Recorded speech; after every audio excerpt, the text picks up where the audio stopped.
One thing that strikes me about it is that it's in some ways very like the Dickens phenomenon was in the middle of the 19th century. Hugely popular stories, and of course in Dickens' time they were serialized in newspapers, so there was a kind of the same idea of something coming out and then more coming out and more coming out, which we have with the books because it's a series of books. It's a little bit different, but there's this idea that you will be getting more of it if you stick with it. That's an important thing. But I think that she taps into something that Dickens tapped into, and perhaps Dickens really created this idea, which is that you take a central character who has all sorts of very good qualities, virtues, strengths, but isn't all that interesting as a person. And what you do then is that you surround that central character with a whole range of extremely vivid and interesting characters, some of whom are very good, some of whom are very, very bad indeed, and some of whom are a sort of a mixture, but they're all very, very vividly drawn characters. Well, Harry Potter himself, I think, is the sort of moral centre of the story, and he's a little bit like a Dickens character. It's a story of growth, which Dickens often went in for. So you start with a young, very young person, and you take them through to adulthood. That's what's going on with Harry. They start their life in very difficult circumstances, and it was a brilliant move, I think, on Rowling's part not to start the stories at the school, but to start them at the Dursleys' house, because the Dursley family are an absolutely archetypically Dickensian family. They're the family that the reader loves to hate. They've got all the vices that we instinctively dislike. They're selfish, unself-knowing, they're absurdly indulgent towards their nasty child. They're very nasty to Harry, even though he's a very, very good person. And so the reader builds up a great fund of resentment against this family and a feeling that Harry deserves something better. And then when he goes to the school, we find a rich and friendly, encompassing world for Harry to move into. If the stories had started at the school, we wouldn't have such a strong feeling about that rich and encompassing, friendly environment. We go to the school with Harry after he's been through this terrible experience with the Dursleys. And so the school seems so much more a wonderful place to go to.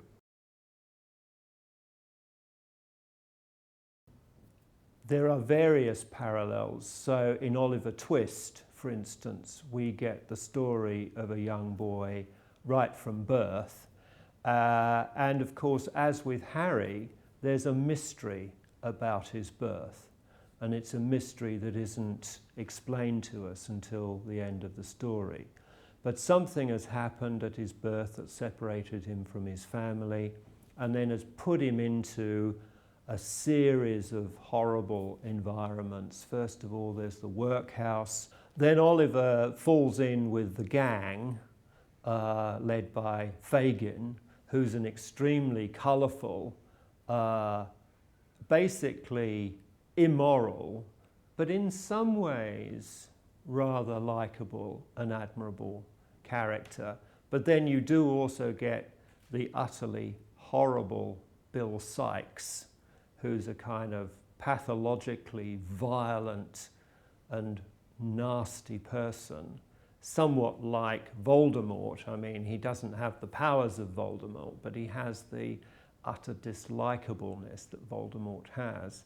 And of course, for Oliver, it comes right in the end, but he has to go through this terrible experience first of all. So Oliver Twist is a very good example of this. There are other stories as well. So what's the appeal of the stories, both the stories by Dickens and the Harry Potter stories? So it's something, I think, to do with the fact that you've got these extremely vivid characters who illustrate extremes of moral dimensions. So much more than in real life, we're looking at people who have characters that we can identify as being good or being bad characters. And that's something which people very much enjoy in fiction, and it tends to work. There are other things going on, and I think at that point probably the parallels with Dickens start to break down. The school story framework works very, very well, I think, and the combination of the school story with the magical story also works, because those two things tend to pull in different directions, and on their own they can fail to work, but together they produce a really attractive package, I think, because the school story setting means that you've got an extremely stable and predictable environment for these characters to live in. But then the magical element exerts a kind of constant disruption of that stability. So you're constantly working against a background which is extremely stable and predictable, and then these forces come into play which we don't really understand. We can't predict the consequences, we can't predict what sorts of magic people will be using. Well, one of the things I've been very interested in is the relation between literature and the idea of personality and character. I think it's pretty clear that literature, although it sometimes moves away from this, is very stably associated with the idea of very strong and vivid character traits. And a lot of the most successful literature that we have works because the people in the stories have these very vivid and strong character traits. That's true in Shakespeare. People said right from the time of Shakespeare's writing, and certainly through the 18th century, that Shakespeare's real achievement was to create characters who were so vivid that we somehow felt that they lived outside the plays, that these were people that you could think about and ask, well, what were their early lives like? What did they do and what did they think when they weren't appearing on stage? So Shakespeare creates these incredibly vivid characters, and that becomes something which people value tremendously. And then you see it really brought to fruition in the 19th century novel with people like Austen, Dickens, Walter Scott, somebody not very popular now, but immensely popular in the 19th century, full of very vivid characters. I think it's partly to do with taking character traits that we're familiar with in real life and exaggerating them, so that what you end up with is people in stories whose behaviour is driven by their characters much more than real people's behaviour is driven by their characters. There's quite a lot of evidence coming in from social psychology that in reality people's behaviour is not much determined by their character. It's much more determined by the circumstances that they find themselves in. We have a strong belief in character, and it may really be rather in the nature of an illusion.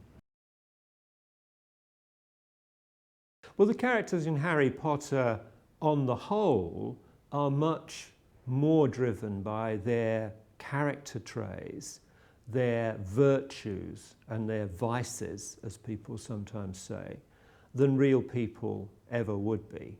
And that's very typical of successful literature. That's what we find in Dickens, that's what we find in all the great novels of the 19th century. Now, a lot of the literature of the 20th century has tried to get away from that and have a kind of more subtle, more situationally driven conception of human nature. And some people value that, but on the whole, it doesn't make for popular literature. It doesn't make for bestsellers. If you want people to read your novels in their millions, it does seem as if you're going to have to go back to this notion of character and give people what they want.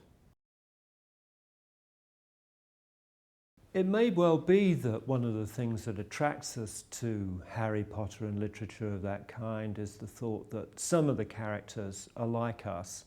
And going back to the Dickens idea which Harry Potter embodies, I think people are strongly attracted to the idea that they themselves are basically good, and yet they are put upon by other people who are not good. And that, of course, is the position that Harry Potter starts his life in with the Dursleys, and that's really what drives a lot of Dickensian novels. And it may be that we find that at least extremely empathic. We find it very easy to put ourselves in the situation of a basically good person who's put in a very difficult set of circumstances. Not because we've actually been in those very difficult circumstances ourselves, but we like to think that if we were in those situations, we'd come through in the way that Harry and the other Dickensian characters do.